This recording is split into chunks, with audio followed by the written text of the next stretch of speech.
Inshallah, khutba ya leo tutazungumzia alwaqt, tutazungumzia wakati, kwa sababu wakati ni neema ya Allah subhanahu wa ta'ala ambayo kwamba amempatia mwanadamu, na ni neema ambayo kwamba ikisha kuondoka hairejei tena. Wakati ni neema isiyorejea, kama wakati kama huu ambao kwamba sisi tuko katika msikiti tumekuja kutekeleza faradhi. Sio kwamba wakati kama huu tutaupata tena, kisha itakuwa ni wakati mwingine, lakini mfano huu.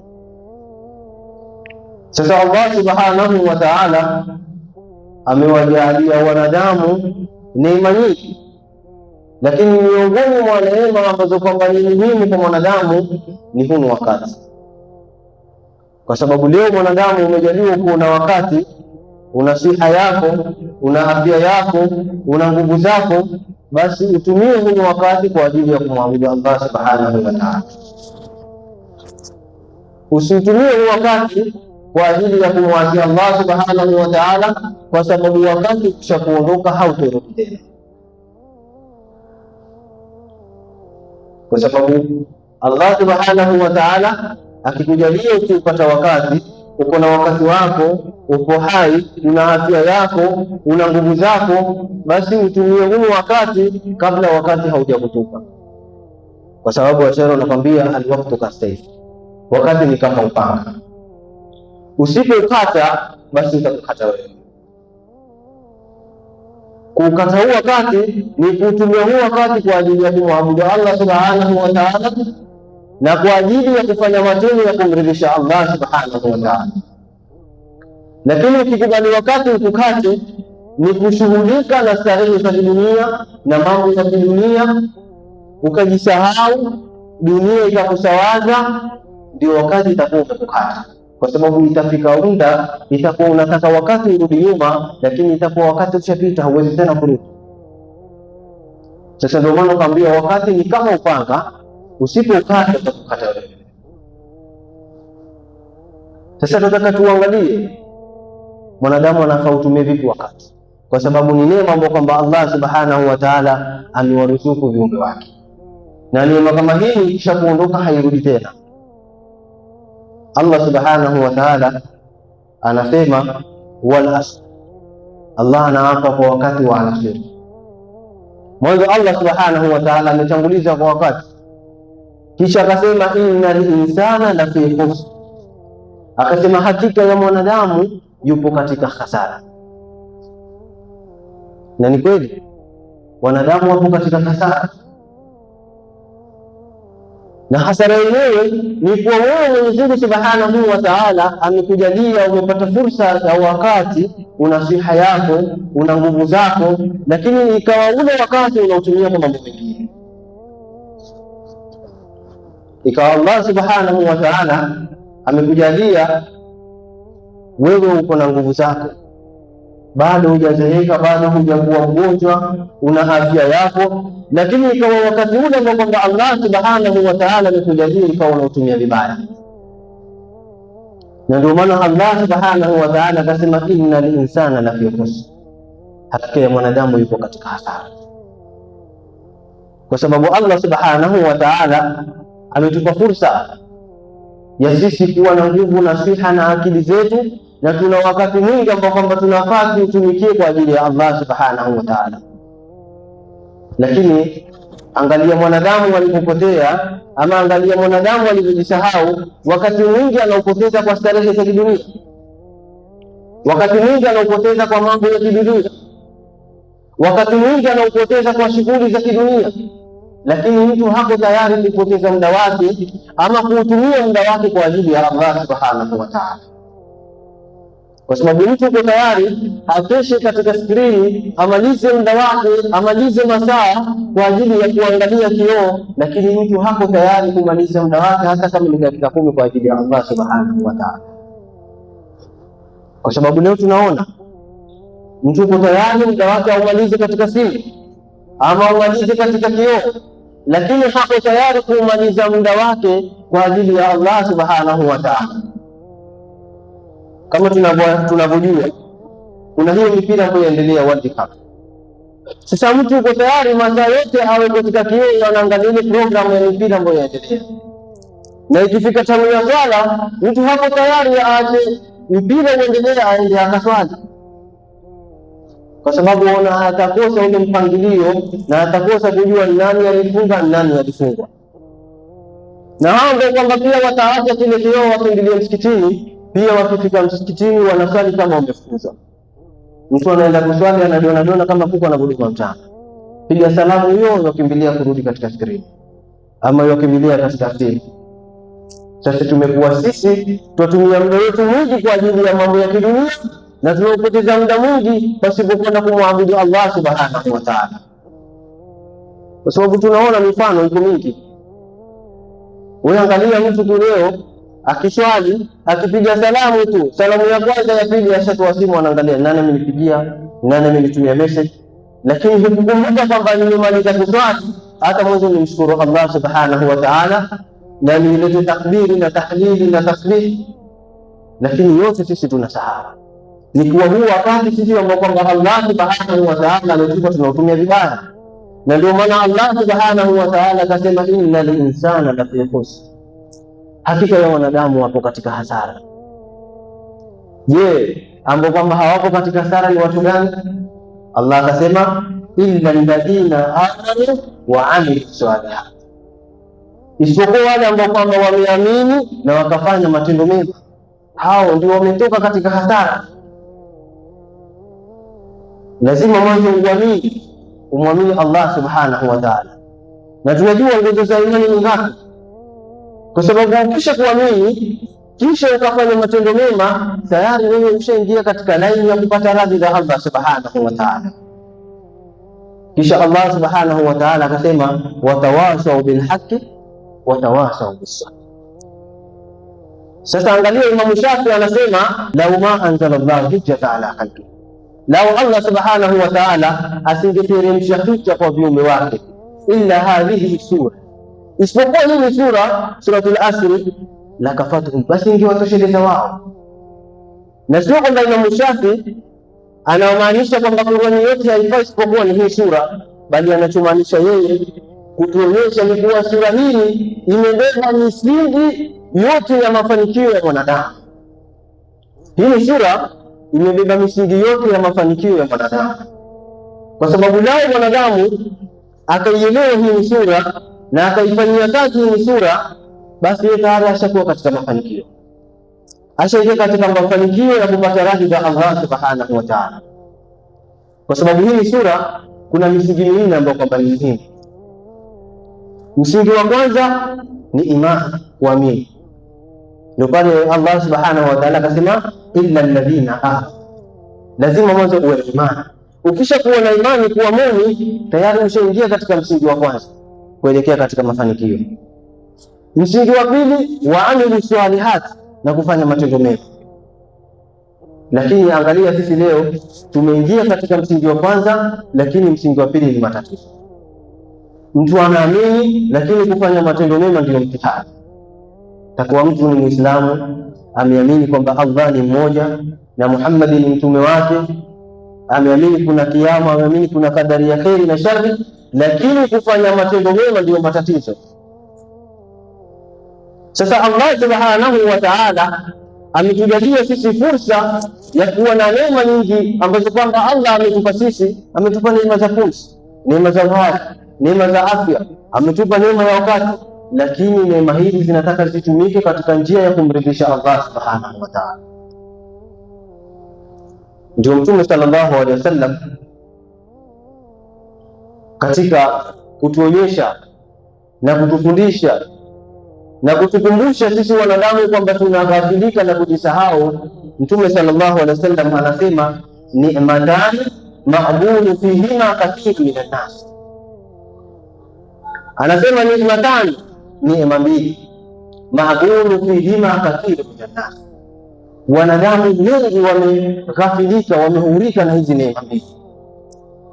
Yaani kuna neema mbili ambazo kwamba wanadamu wengi wamehurika nazo, wamejisahau na hizi neema mbili. Mtume sallallahu alaihi wasallam Akasema neema ya kwanza ni afya. Mwanadamu akisha kupata afya basi anajisahau. Mwanadamu akisha kujiona yeye ana afya, anajiona basi hawi mgonjwa, hafi, hadhuriki, anajiona yeye ndio pale anaanza kudhulumu watu, anaanza kutesa watu, anaanza kuchukua za watu, anaanza kuiba za watu. Ni kwa sababu amedanganyika na kujisahau juu ya hii neema ya siha. Lakini ukumbuke hiyo neema ya siha ambayo kwamba Allah subhanahu wa ta'ala amekupa ni sekunde tu anaweza ichukua akakupa mitihani, ikawa ile siha yako hakuna tena. Kwa sababu sahihi utajiona una nguvu zako, una afya yako, lakini Allah subhanahu wa ta'ala akataka kukuonja tu, akakupa maradhi ambayo kwamba kila hospitali utakaokwenda hutopata dawa. Utamuona mwanadamu pale sasa ndio anaanza kujuta, anataka kurudi kwa Allah subhanahu wa ta'ala. Alipokuwa na siha yake alijiona yeye ndio mbabe, lakini akishakupewa mtihani na Allah subhanahu wa ta'ala ndio anamkumbuka Allah kuwa kuna Mwenyezi Mungu, kuna ibada. Kama ilikuwa haswali wakati huo atakuwa anaita watu, jamani nitawadhisheni nataka niswali na ni mgonjwa taabani. Lakini wakati alipokuwa ana afya yake ilikuwa kisiasa adhana yenyewe hataki kuisikiliza, kwa sababu alijiona yeye tayari basi ana afya na hatudhurika na lolote. Sasa Mtume sallallahu alaihi wasallam anatuambia neema mbili watu binadamu wengi wanaathirika nazo. Wengi miongoni mwa watu hizi neema zinawafidika, zinawafanya wajisahau. Akasema neema ya kwanza ni siha, halafu neema ya pili akasema alfaragha. Faragha, mwanadamu akishakuwa na faragha basi ndio pale inampelekea yeye akaenda kumwasi Allah subhanahu wa ta'ala, kwa sababu mwanadamu siku zote hafai kuwa na faragha ya peke yake. Siku zote ukiwa na faragha, ukiwa peke yako, wapili wako ni Ibilisi. Kwa sababu ukiketi peke yako faragha, huna shughuli unayoifanya, umekaa tu, patakuja mawazo ambayo yanaweza kupelekea wewe kumwasi Allah subhanahu wa ta'ala. Sasa mwanadamu anajisahau kwamba yeye ni nani, ameletwa hapa duniani kwa lengo gani, kwa sababu ya hii faragha ambayo kwamba Allah subhanahu wa ta'ala amempa. Hizi neema ni neema muhimu, kwa kwamba mwanadamu ukizipata neema hizi unafaa uzitumie kwa njia nzuri, kwa sababu wewe umejaliwa una faragha, una wakati wako wa faragha, huna kinachokushughulisha, basi utumie huo muda wako kwa ajili ya Allah subhanahu wa ta'ala. Usikubali huo muda upite, kwa sababu ukishakupita utakuja kujutia. Leo una faragha, una wakati ambao kwamba huna shughuli, kujikalia tu, hutaki kumsabihi Allah, hutaki kuchukua muda wako kwa ajili ya Allah subhanahu wa ta'ala. Ukumbuke Allah atakapokupa shughuli ya kufanya hii faragha utaitamani na usipate, kwa sababu Allah subhanahu wa ta'ala anaweza kukupa mtihani ikawa wewe ni panda shuka tu, nenda hospitali hii, ukirudi hospitali hii, watafuta matibabu haya, ukienda matibabu haya, huna tena ile time ya kukaa peke yako, ya kukaa na familia yako, kwa sababu Allah subhanahu wa ta'ala alikupa neema lakini ukashindwa kuitumia. Kwa sababu Mtume Muhammad sallallahu alaihi wasallam ashatuambia neema mbili watu wengi wanaafidika nazo, wanaghurika nazo, na hizi neema mbili, neema ya siha na neema ya faragha.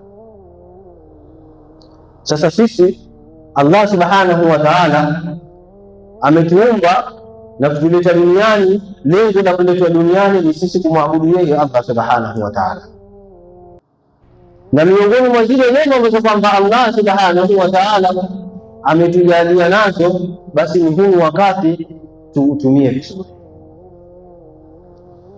Ndio Imam al-Hasan al-Basri rahimahullah anasema, ya ibn Adam innama anta ayyam fa idha dhahaba yawmun dhahaba ba'd. Huyu bwana anasema, ya ibn Adam, ewe mwanadamu, innama anta ayyam, hakika yako wewe ni mzunguko wa masiku. Fa idha dhahaba yawmun, siku moja kisha kwenda, ama siku moja ikiondoka, dhahaba ba'd, basi sehemu ya maisha yako inapungua. ile siku moja ikiondoka kwako wewe, ukumbuke sehemu ya maisha yako ndio inapungua. Yaani kila siku zinavyosonga ndio mauti yanakukurubia, kila siku zinavyosonga ndio umri wako unapungua. Lakini cha ajabu, utashangaa mtu yuwasherekea mauti kumkurubia na yuwasherekea muda wake kupungua. Kivipi? So na mtu ikifika ile tarehe ambayo kwamba yeye alizaliwa, anafanya birthday, anasherekea siku yake ya kuzaliwa. Lakini sasa kuna njia ambazo kwamba wewe Muislamu unafaa uzitumie kusherekea hii siku yako ya kuzaliwa. Lakini angalia, wengi wetu wanatumia hiyo njia ambayo kwamba haikumridhisha Allah subhanahu wa ta'ala. Yaani ikawa mwanadamu yeye anasherekea mauti kumkurubia, ama yeye anasherekea umri wake kupungua kwa maasiya, kwa miziki, kwa vitu ambavyo kwamba havimridhishi Allah subhanahu wa ta'ala. Sasa angalia, mwanadamu badala yeye asikitike kuona siku zake zinapungua, mauti yanamkurubia, lakini yeye anafurahi kusherehekea kwamba mauti yanakuja karibu. Kwa sababu sote hapa ni maiti watarajiwa, sote hapa tutembea, lakini tushakufa. Ni kusubiri tu ule wakati wetu ufike, Allah subhanahu wa ta'ala atuhitaji tuondoke duniani. Kwa sababu tushazoea kusema kwamba wanaokufa ni wazee, lakini kifo hakina cha mzee. Kifo mpaka vijana wanakufa, mpaka mabarobaro wanakufa, mpaka mabaro wanakufa. Sio kwamba kifo mpaka uwe mzee ama mpaka uwe mgonjwa.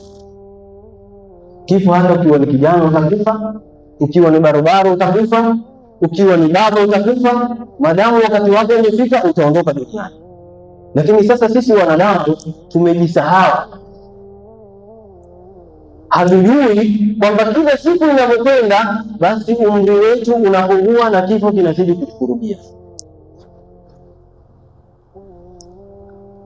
Kwa sababu nao mwanadamu akakaa akatafakari akafikiria, je, huu wakati wangu ukifika nimejiandaa kitu gani cha kumpelekea Allah subhanahu wa ta'ala?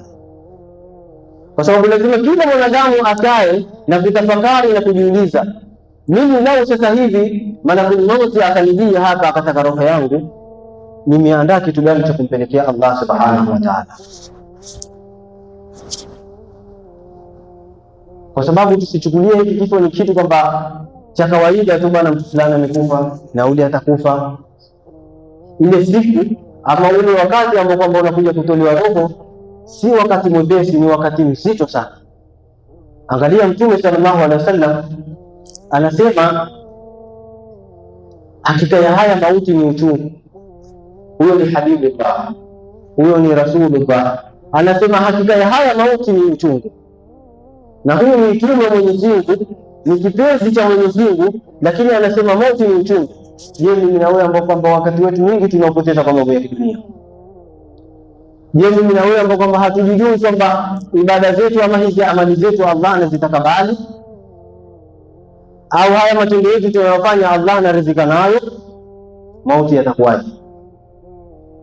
Maana hapa cha kuomba ni kumwomba Allah subhanahu wa ta'ala atufanyie wepesi na uhafifu wakati wa kuondoka duniani, kwa sababu ile siku ni mzito na ule wakati ni mzito, si wakati mwepesi. Kwa sababu unaweza kuwa wewe waondoka duniani, lakini usipate tabu peke yako, ukawapa tabu na familia yako, kwa sababu utapata maiti zingine wakati wa kuondoka duniani zinawapa tabu mpaka watu wengine. Duniani hayupo na akhera hajafika. Yaani Allah subhanahu wa ta'ala anampa mtihani wa maradhi mazito, hajulikani amekufa wala hajulikani yuko hai, ikawa watu wanahangaika na yeye na kuwapa watu tabu, kwa sababu amemwasi Allah subhanahu wa ta'ala duniani. Sasa Allah subhanahu wa ta'ala kabla hajamchukua mwanzo anampa mtihani hapa hapa na kumdhihirisha yale maovu yake alikuwa akiyafanya. Sasa sisi tumekeshi kwamba sisi tutaichukulia tu ni siku ya kawaida ama ni wakati wa kawaida, bali wakati huu ni wakati mzito sana. Tena wewe jifikirie mwanadamu, wewe waoga mwenyewe, wajivalisha mwenyewe, wajinawisha mwenyewe, watembea mwenyewe, lakini kuna siku itafika wewe utaogeshwa, wewe utavalishwa, wewe utabebwa, na watakaokubeba ama watakaokubalisha na kukuonyesha ni wale ambao kwamba ulikuwa ukiwafanyia maovu, ama wale ambao kwamba ulikuwa ukiwatukia na kuwafanyia vitimbi. Kuna siku itafika wao ndio watakuwa wanakuogesha, wakukalishe, wakuzunguka upande huu na huu. Lakini sisi wanadamu tunajisahau sana, kwa sababu kuna wakati utafika sisi tutahitajika tuondoke hapa duniani, kwa sababu sisi kunyepesi hili. Hebu ufikirie leo na afya yako, watembea mwenyewe, una nguvu zako ambazo kwamba wadhulumu wenzako na kuwaonea wenzako, lakini kuna wakati wewe itakuwa wainuliwa hivi, ukikalishwa hivi, wewe itakuwa wabebwa mkono, ukifanywa hivi huna cha kufanya, huna cha kusema. Watamani waambie wafuate, lakini huwezi tena, kile kitu chako kishafungwa. Sasa kwa wale ambao kwamba walikuwa maisha yao ama wakati wao hapa duniani wanaotumia vibaya, basi ile siku watatamani warudi, hata kama ni kwa sekunde chache ama kwa dakika chache, warekebishe ile makosa yao, lakini itakuwa washachelewa. Kwa sababu kuna siku itafika, neno linaloitwa delete itakuwa hakuna tena, kwa sababu leo tuaona mambo yanaendelea. Mtu uko tayari atumie mtandao wake kwa ajili ya kupoteza umma, mtu uko tayari atumie mtandao wake kwa ajili ya kujianika, lakini ukumbuke itafika wakati utatamani kwa dakika kadhaa urudishe ama ufute yale maovu yako katika mitandao, lakini itakuwa ushachelewa. Sasa ni lazima kila mwanadamu ajikumbuke yeye ni nani, ameletwa na nani, ameletwa kwa lengo gani, na anatakikana afanye nini kwa wakati gani. Lakini sisi tumejaliwa neema ya siha, neema ya faragha, neema ya wakati, lakini zote tunazitumia kwa njia ambazo kwamba sisi tunazitumia kwa njia ambazo kwamba zinamfanya Allah subhanahu wa ta'ala azidi kutuchukia. Angalia Mtume sallallahu alaihi wasallam anasema ihtanim khamsa kabla la khams, tumia vizuri mambo matano kabla ya mambo matano. Yani kuna mambo matano Mtume sallallahu alaihi wasallam anasema yatumie vizuri kabla ya hayo mambo matano mengine. Anasema shababaka kabla hada, tumia ubarobaro wako kabla ya uzee wako. Ubarobaro wako utumie vizuri katika kumridhisha Allah subhanahu wa ta'ala kabla hujazeeka, hujakuwa mzee.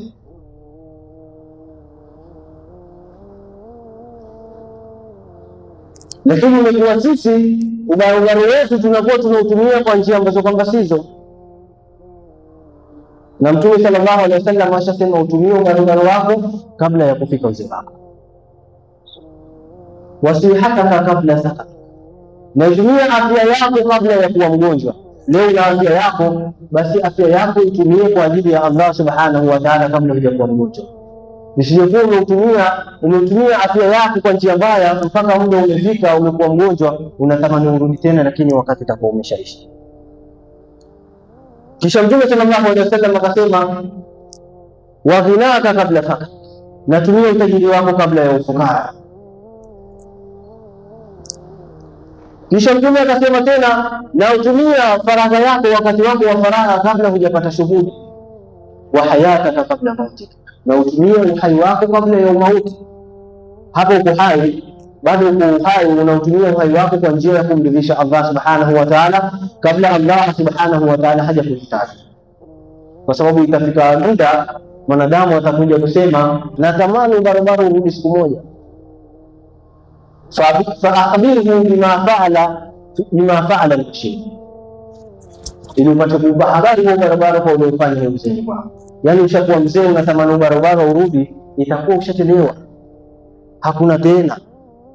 Sasa sisi ambao kwamba Allah subhanahu wa ta'ala ametujalia bado tuna nguvu zetu, tuzitumie nguvu zetu kwa ajili ya Allah subhanahu wa ta'ala. Ndio nikimalizia na maneno ya Allah subhanahu wa ta'ala. Allah subhanahu wa ta'ala anasema ya ayyuhalladhina amanu taqullaha, enyi ambao kwamba mumeamini muogopeni Mwenyezi Mungu subhanahu wa ta'ala. Waltanzur nafsum ma qaddamat lighad, na kila nafsi ijiangalie imejiandalia nini kesho yake. Kila nafsi yafaa ijiulize imejiandalia nini kesho yako, kwa sababu kesho yako unafaa ujiandae sasa hapa duniani. Kwa hivyo usipojiandaa sasa, ikifika hiyo kesho utabaki kuwa katika majuto na kuwa ni mwenye kujutia na kutamani urudi, lakini itakuwa wakati wako ushaisha. Kwa hiyo ndugu zangu, kitu kinachotakikana, hizi neema ambazo kwamba Allah subhanahu wa ta'ala ametujalia, basi tuzitumie vizuri. Hizi neema ambazo kwamba Allah subhanahu wa ta'ala ametujalia, tuzitumie kwa ajili yake na tusitumie kwa mambo ya kilimwengu, kwa sababu hapa tutaona hakuna malipo. Ukifanya kitu kwa ajili ya Allah utaona sitolipwa kitu, lakini ukimfanyia mwanadamu nitalipwa hapo hapo. Lakini kumbuke Allah subhanahu wa ta'ala ashakuandalia kesho, utakwenda kuyaona, kwa sababu hapo huwezi kuyaona, lakini kesho utakwenda kuyaona. Lakini ukitaka uyaone leo, kesho utakwenda kuona wengine ndio wanaona yale walioandika. Kwa hiyo tumwombe Mwenyezi Mungu subhanahu wa ta'ala atujalie tuwe wenye kusikia mazuri na tuwe wenye kufuata mazuri. Allah subhanahu wa ta'ala atulinde na atuhifadhi, atupe siha, atupe afya na atuzidi kutulinda na atujalie amani katika miji yetu. Wassalamu alaikum wa rahmatullahi wa barakatuh.